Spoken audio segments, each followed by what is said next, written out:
Здравейте, казвам се Ангелина, занимавам се с преводи и регистрация на патенти и марки. Живея повече от 10 години в Испания, по-точно в градът, който бих определила като есенцията на испанската култура, или иначе казвам Севиля. И не, тук не се обличаме така, в този начин всеки ден.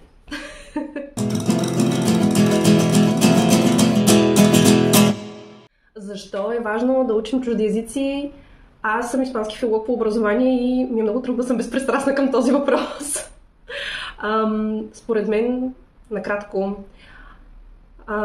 интересът към чуждоезиковото обучение е най-здравословната форма на любопитството и има само положителни резултати. По този начин разширяваме светогледа си, обогатяваме културата си, било чрез филми на дадения чужд език или музика, или чрез литературата, дори чрез кулинарната страна на държавата, за която говорим. И мисля, че да, в наши дни наистина имаме достъп до всичко това, което току-що изброих в неговата преведена версия, но по-автентично, когато е на нативния език на дадената държава. Изживяването е доста по-интересно, така че да, учете чужди езици.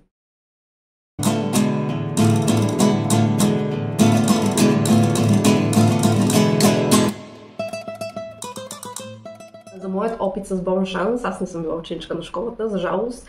И ако някога бъда, със сигурност ще бъда ученичка по френски език, защото имам голямо желание Ваня да ми преподава. И шегата на страна. Аз бях за кратко част от екипа, преподавайки испански език. Хората идваха по различни причини. Някои си опресняваха познанията по езика, защото искаха да запазят това ниво, което някога са имали, или да го надградят малко. Други се подготвяха за изпита по испански език, за диплома, за изпита деле. Трети в интерес на истината идваха просто от интерес към езика и към културата, което също беше хубаво, но най-важното беше, че школата и тогава и сега има този иновативен дух в преподаването, което доста мотивираше учениците и няма по-добро нещо за един учител от един мотивиран ученик, така че да, продължавайте все така. Беше страхотно моето преживяване с Bon Chance, съм сигурна, че и сега да дойде пак ще бъде същото, даже и по-добро.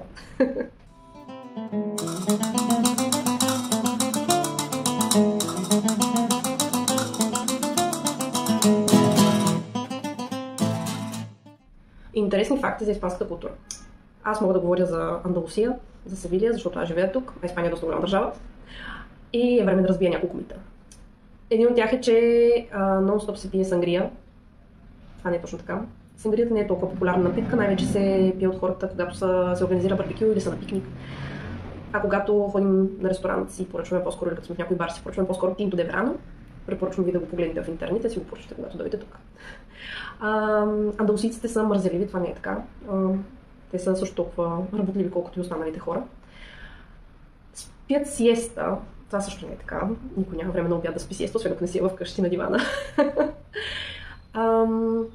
Това, което ме впечатли, в което ме беше малко трудно да свикна в интерес на истината е, че тук се обядва и вечеря в едни много специфични часове. И особено вечерята е доста късно, най-вече заради лятото, когато тук е между 45 и 55 градуса буквално. И съответно до към 11 вечерта тази температура се поддържа. И да, вечер в 11 през нощта, което за един българин е доста нетипично, даже леко нелепо. Но да, има много интересни факти от културата, които когато човек дойде тук в началото се струват малко странни, но после се свиква с тях, като на всяко място.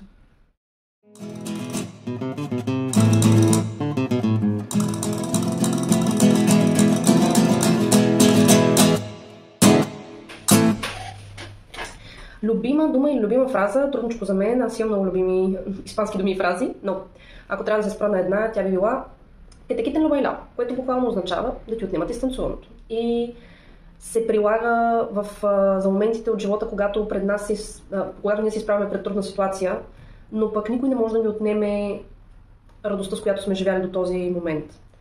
И това за мен е доста показателно за испанския характер, или поне където аз живея, голяма част от хората живеят по този начин, живеят за момента, не таят негативни емоции, когато се карат помежду си доста бързо и минава, което е доста добро качество.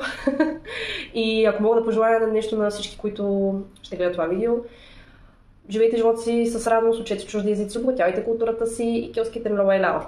И също така искам да благодаря още веднъж на Ваня, на Bon Chance. Благодаря ви, че ме поканите да бъда част от този проект. И желая ви много късмет, Muchísima suerte, muchísimas gracias y hasta pronto.